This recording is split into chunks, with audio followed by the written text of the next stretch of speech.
Good afternoon. Hello. Hi. I'm actually really quite pleased that this is quite a small and intimate little crowd.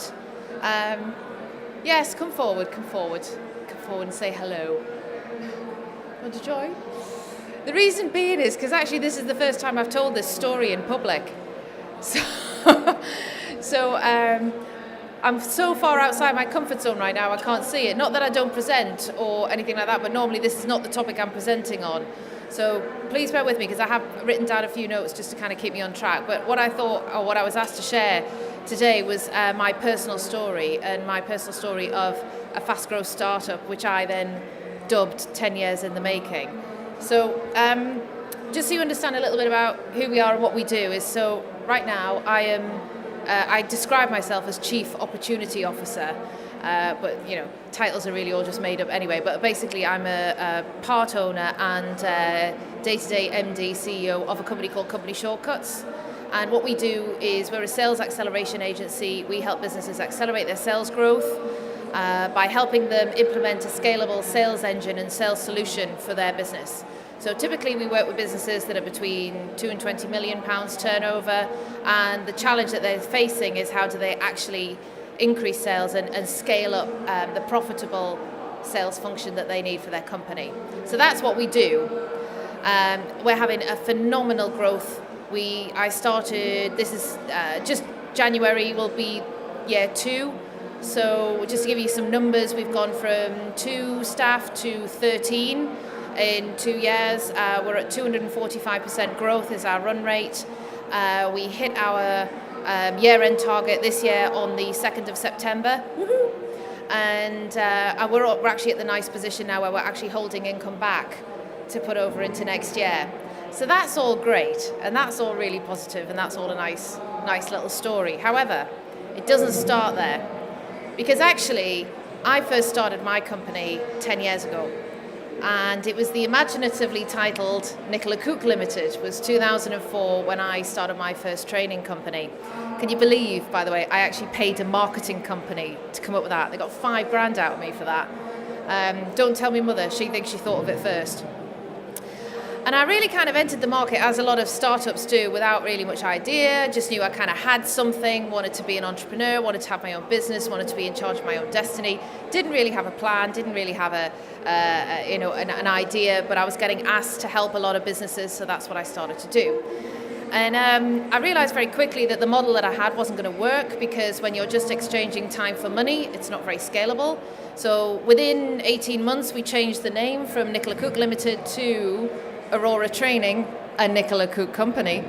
I look back at that now and just go, how pretentious was that? But it was this idea that you're kind of fading one brand in and one brand out. But then also we decided a little bit further down that journey that we didn't really want to get labelled as just being a training company, so we finally went to our next brand, which was Aurora Consulting. Getting a bit more grown up now, you can kind of see the evolution here. It's quite good fun actually kind of digging out some of these old logos the other week and kind of going, God, remember that? So that started that journey in 2004. By 2006, we had a small team. We were really starting to get some traction. We had some really good clients. Things were going great. Growth. This is some old pictures I found of like our first office and some of the first team. You can tell that's 10 years old. Do you know how you can tell? Because look at the size of the laptop. Do you remember laptops that big? They should have just actually been called mobile computers, because they weren't laptops at all. And obviously I look a lot younger and fresher than I do now, and some of my original team and kind of some of the first services that we were delivering. But we started to get some good traction, and these were some of the clients that we had. So you can see some names up there that you can probably recognise. It was Northeast centric, so obviously we kind of hunted down all the decent sized businesses in the Northeast. Komatsu's based up there, Express Engineering and so on. And I was like, God, this is really kind of, I've got something here. I've got a good team. We were all on track. We were focused. We were moving. I also managed to bring my IP into the market. I got a couple of, within 3 years, I published 2 books. They did exceptionally well. They got translated into, I think it's about 11 languages, 16 countries, I think at the last count. So that's some of the off my bookshelf. If you can read them in Vietnamese, you're welcome to have them. Anyway, and it was all really, really, really looking good. And I thought, right, this is it. I've cracked it. I'm an entrepreneur. Here we are. We're in year 3, year 4 of like consistent growth. It's all going in the right direction. But I realise now that I was really, really, really lacking in some core skills, and that's the end of the story as to where I'm kind of the full circle that I've come to now. And that became really, really evident in the next year, because the next year, just kind of going back to that, I'll tell you the painful story. Get your violins out, right? Okay. Is we entered 2008 with a core team, good solid, well, I'm saying a good solid client base. We had some of those, like what I would call those like heroic clients, the brand names that you put out. But really the reality is the bread and butter of our business came from MMEs. And, we were writing business for, 5, 10, a 20 grand contract was quite a big deal for us. And we came into 2008 in January, did the highest level turnover we've ever done. February, same. March came along, we smashed the target again. I'm going, this is it, gang. We've hit the tipping point. It's all up, all that struggle the last 4 years. It's all kind of, it's just on the upward climb. And then April, May, June came along, and it was like someone switched off a hose pipe. And what had actually happened, and this is where I realise now where I was weak, was that in the Northeast particularly, in that market, the service-based industry, which obviously I'm in, is very, very heavily supported by government funding. So, quite frankly, this was a pain in my, I was going to say pain in my, a thorn in my side as far as my business was concerned, but it was kind of a necessary evil that we had to go through, because we would engage with a client, they would want to work with us, but because they could attract funding, up to say 50% funding, that was quite a big deal, and they would get that, from one of the business link services or so on. Is that we would lose complete control of the sale at that point, and we would have to introduce a business link advisor, or what I would like to call them is like a business link anti-sales advisor, who then basically takes the relationship forward. You have no dialogue with them, and you can't contract with your client direct until they've got the funding in place, and then they come back to you. And all of those timescales are all out of your control. And we had a really, really healthy pipeline going into 2008. And the fund that many of our clients were actually accessing at that time was coming to an end in June that year. And we were using that as a momentum gathering, a closing, like you've got to get your paperwork in, otherwise you're going to miss the pot. And then all these lovely anti-sales advisors went round and visited all of our clients in that sort of 12-week period over that quarter, and advised them very kindly, well, don't worry, because actually, let's not rush it. If you just want to hang on 6 months, we've got a new fund opening in January 2009, and we'll fund it then. And it was just like, literally hung us out to dry. And they just did not understand the impact of that in our business at the time. And sadly, that it didn't cost me the business, but it cost me a huge amount of money, because our sales just started to plummet. And having had such a buoyant growth period, a sustained growth period up to that point, I thought it was just a blip. I thought this is going to pass, we'll ride it out. We still had money in the bank, but after sort of 4 or 5 months of this, we were really, really starting to, feel the squeeze. And by that point, obviously, the business had no cash, and we were just starting to extend lines of credit wherever we could, cut back on costs as you would expect. And me and my poor dear husband made that choice about where we were starting to fund the business personally, and actually kind of go around and use our own credit to be able to cash flow payroll and so on. And then eventually, at the end of that year, I didn't lose the business, but I still had to make some really, really serious cuts and get rid of everybody. Oh my God, I'll never forget that day. There was a day I remember, it was at the end of September 2008, and I knew I was not going to be able to cover payroll. And that was the first time in my entrepreneurial career. And I stayed in bed all day. I just thought, I can't deal with it today. And then I think my husband actually pulled the duvet off and said, get out there and go and sort this out. And Yeah, there was some really, really rock bottom moments. There's more I could share with you. I remember the day where we were kind of literally using the last bits of credit that we had personally to go and buy Tesco vouchers so that we knew that we could at least buy food for the next like 6 weeks. You know, it was rough. It was really, really rough. So after kind of coming through that, you know, I sort of like regrouped and 2009 came along and I thought, right, okay, you know, I need a different model.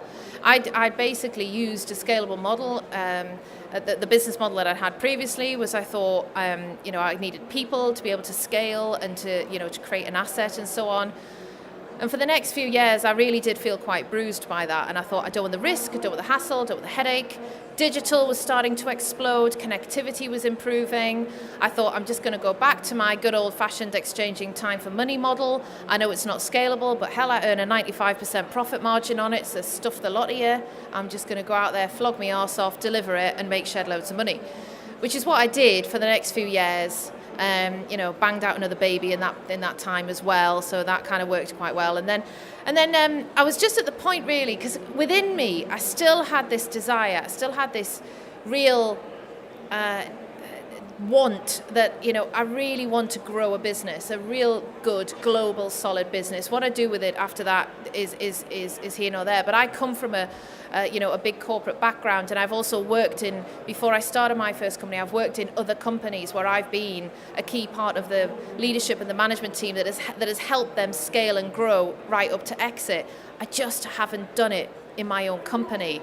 So even though I was kind of like, you know, fiddling away in the Northeast, and I'd started developing products like this, you know, and that went out, and that was like a global launch of an online training program. I mean, you can see what the target audience that it was targeted at, you know, small, you know, sales secrets for small business owners and that kind of thing. And that was doing quite well. Is I just really felt that I hadn't quite achieved my full ambition. And then, actually, 2 years ago this month, this lady came ferociously charging back into my life, which, if any of you don't know, I mean, Lara Morgan is a very successful entrepreneur. She spoke earlier today and grew a global business through a successful exit. And I'd met her, actually, it was coming into 2008 was the first time I'd met her. And in fact, it was when my sales book was being published. And I heard her speak at a conference, and I remember thinking, God, your message is so on point with what I talk about. I felt like I'd met my mirror image. And my actual motivation was, I thought, and I'm having a testimonial out of you for the back of my new book, thanks very much. So that's what I went after. But what I now realise is that I was actually part of a sustained recruitment process that Lara had, and she had kind of earmarked me to take over this business, Company Shortcuts, that she had started at that point. So long story short is that she started a business called Company Shortcuts, that's the company there, after her successful exit, with the ambition of helping and inspiring UK businesses to accelerate sales, because let's face it, we're not very good at it in the UK, especially if you compare us to counterparts around the world and so on. So I remember I got this phone call from her. We'd had a bit of dialogue backwards and forwards about various things over the previous year, and she tracked me down and this kind of stuff. And then she just rang me up one day and said, "What's your diary like next week? I need a day. I'm coming to Newcastle." And I can remember thinking, holy shit.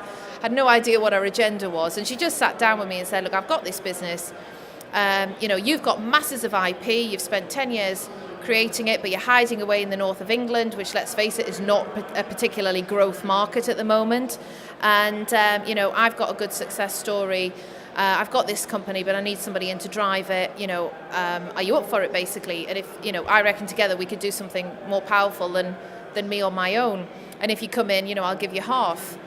So I kind of stopped and thought for a while, because I had a choice to make. It's like, basically, I own 100% of something that's worth gall at the moment, and I could now own 50% of something that's also worth all, but might have a better chance of going somewhere.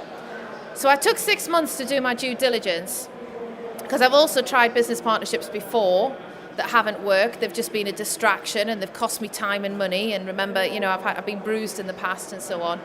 And I remember I said, right, well, we'll put a stake in the sand, and if together we can achieve this figure in 6 months' time, I'm in. And it was the usual story where it was like, Friday afternoon, 30th of June, 3 o'clock in the afternoon, I'm on the phone closing the last deal that brought us to that number. And it was like, right, now I'm signing, I had no option at that point.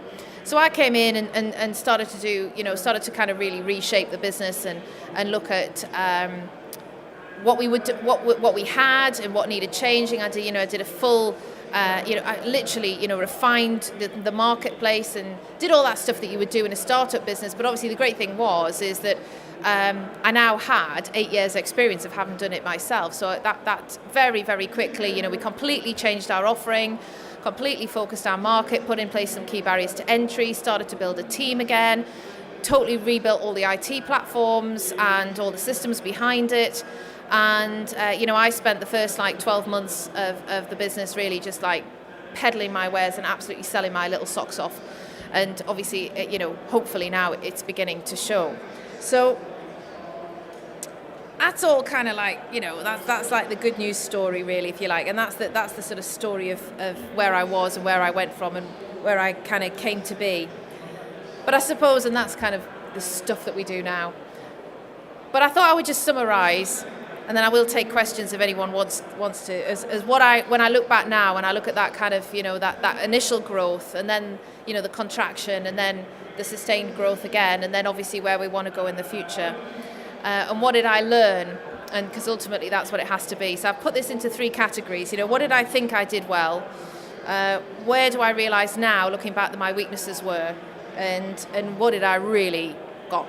What is if I was going to take the lessons away and share them, please avoid doing this yourself. So what I did do well, even in my first business, was, I definitely feel like we had a great culture. I felt that we built a good team. My team would have walked to the ends of the earth. In fact, I made them walk on fire and hot coals on Newcastle Quayside, just to kind of prove that they were really committed. No word of a lie. We did a charity fire walk, but they all had to do it.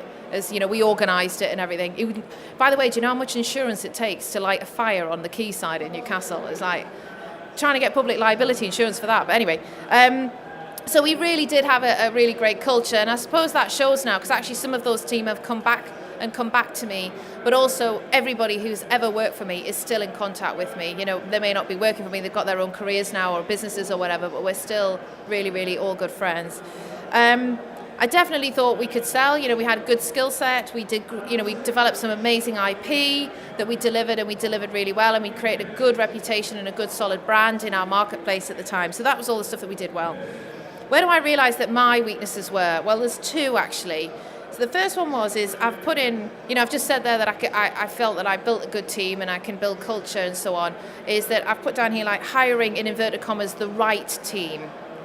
Because especially when you're growing, you make one wrong hire, and that can just drain so much of your time and energy and resource. And I've got 2 quick stories that I'll share about that. The first one is I'm now currently onto my 4th accountant. Sorry, Malcolm. But especially if they're not these suppliers that are working with you in your businesses. You've really got to be able to trust them. And actually, accountant number 2, I took to court and won. But even just the process of doing that was so time-consuming and draining and so on. So I would definitely say, the age-old adage, hire slowly and fire quickly. Whether that's, your own employed team or your supply team. Because there will initially be services that you need that you will be buying in from outside. If they're not right, get rid. I did too much of this. Too much of it's going to work out, that it's going to come good. The other horror story I've got was about, if you hire cheap, you get cheap. And I took on a young girl in our office who had come from a college. Not that I disagree with that, because I absolutely advocate that. And she was one of these kind of they do a day release. They do 4 days with you, and then they go back to college and do a day, and she was doing a qualification of some kind. And she kind of trundled on in the office, and we found work for her to do, and, we helped her kind of develop. And then a course came to the end, and, obviously she was looking for a job. And I said, I gave her the opportunity and said, okay, well, you know the business now, you know what you can do, but, you're about to go on proper money, none of this £80 a week malarkey. you're going to start earning your way. And, here's the role definition, and, you're going on a 13-week probation period or whatever. And she just absolutely wasn't up to it. But then what happened was I sat down with her like halfway through this probation period, and I was about to say to her, the best you're going to hope for at this level is an extension of your probation period, because you're just not cutting the mustard. And in that meeting, she turned around and announced that she was pregnant. And it was a real, it was like, yay!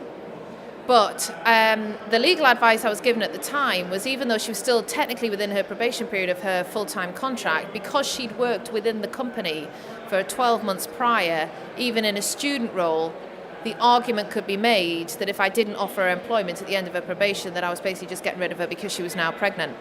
That cost me not only the salary and so on, and then she went on maternity leave, and then that was a friggin' nightmare and all that stuff. Anyway, and my gut instinct was I should never have kept her anyway.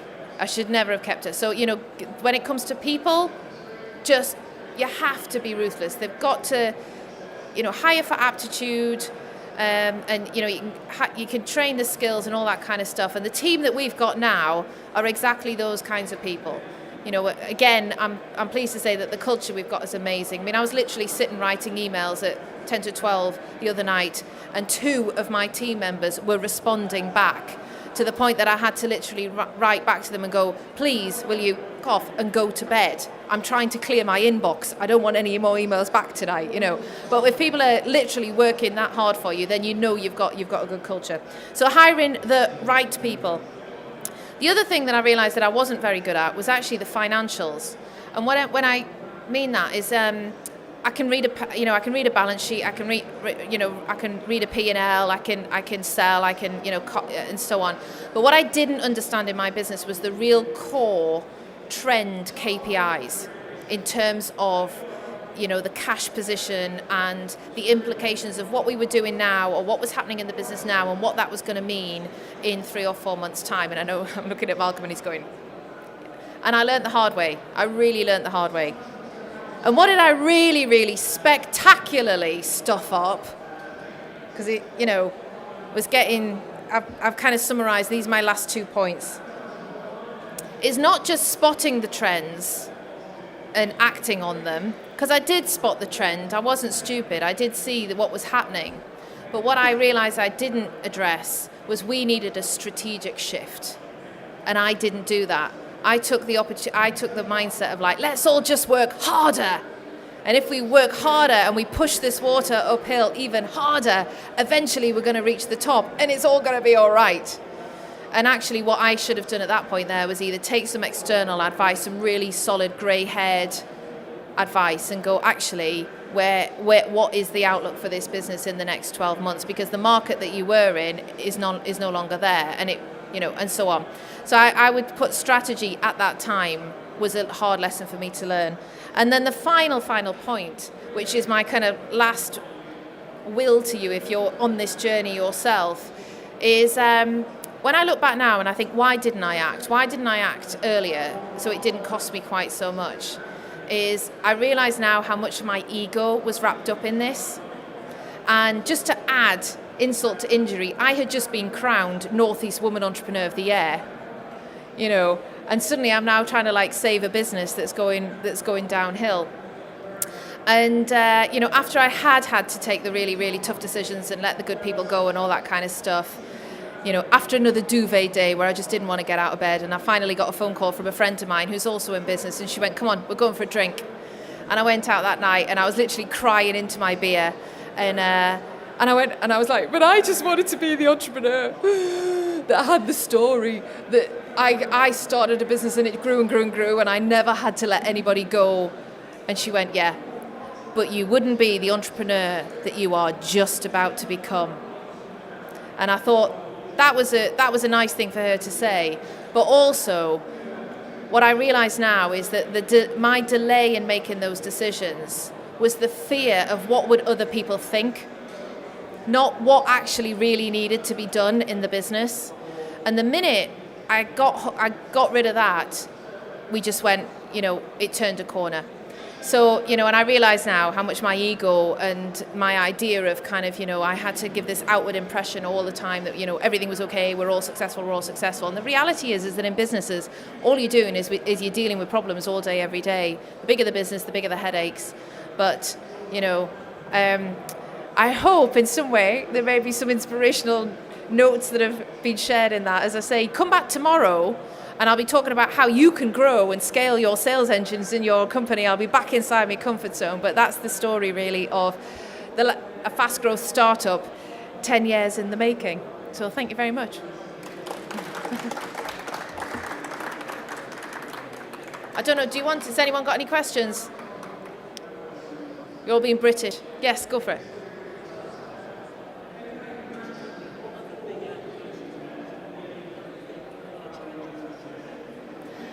Well, there's always the usual challenges, as in competition and finding your unique point of difference, and really nailing that so that you really focus on it and deliver that as part of your message. And the biggest challenge that we had, which to some extent we still have, is in a service-based business. Service-based businesses are notoriously difficult to scale. So it's about really packaging and understanding your IP and your content and how that can be scaled through a variety of delivery models. And it took me a while to work that out. So my initial strategy was basically to earn more. All I could do was either put my rates up or work more hours in the day. And ultimately that's a lifestyle business, and that wasn't what I wanted. So there was that part of it, but then obviously, what effectively happened was that there was a shift in the market. A very, came out of nowhere, really severe. I hadn't de-risked the business, so because we were on an upscale. So if I was to do it differently, I certainly wouldn't have based myself just in one effectively geographical market or one core channel.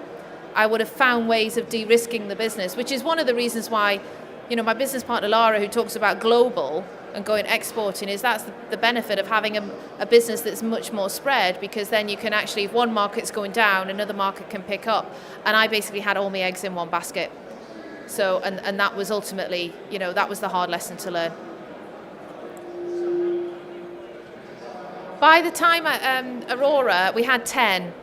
So it was, it wasn't a massive business, but we were on the fast growth program. We were one of the fast growth stories in the Northeast at the time, and we had a good reputation. You saw the clients that we had, so we had a good name and things. So, yeah, welcome. Anybody else? Are we going to close? Okay, thank you very much.